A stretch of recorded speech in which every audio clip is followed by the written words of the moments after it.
রোববার রাতে ইউক্রেনের রাজধানী কিভ ও এর আশেপাশের অঞ্চলে বড় ধরনের ক্ষেপণাস্ত্র ও ড্রোন হামলা চালিয়েছে রুশ বাহিনী। এই হামলায় রাজধানীর বিভিন্ন আবাসিক ভবন ও অন্যান্য অবকাঠামো ক্ষতিগ্রস্ত হয়েছে। কর্মকর্তারা জানিয়েছেন, এই হামলায় অন্তত 1 জন নিহত ও আরও 24 জন আহত হয়েছেন। ইউক্রেন লক্ষ্য করে রাশিয়া 50টিরও বেশি ক্ষেপণাস্ত্র এবং 700টিরও বেশি ড্রোন নিক্ষেপ করেছে, যার মূল লক্ষ্য ছিল কিভ। বিগত 1 বছরের মধ্যে এটিকে অন্যতম বড় গণহামলা হিসেবে বর্ণনা করা হচ্ছে।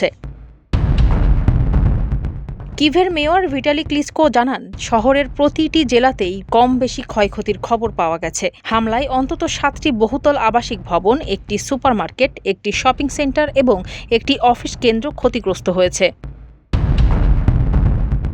ইউক্রেনের অন্যান্য অংশে চেরকাসি ও ক্রোপিভনিটক্সি শহরের পাশাপাশি খামেলনিটক্সি অঞ্চলেও বিস্ফোরণের শব্দ শোনা গেছে। হামলা চলাকালীন পোল্যান্ডের বিমান বাহিনী জানিয়েছে, পোলিশ আকাশসীমা সুরক্ষিত রাখার লক্ষ্যে তারা পোলিশ ও মিত্রবাহিনীর যুদ্ধ বিমানগুলো উড্ডয়ন করিয়েছিল।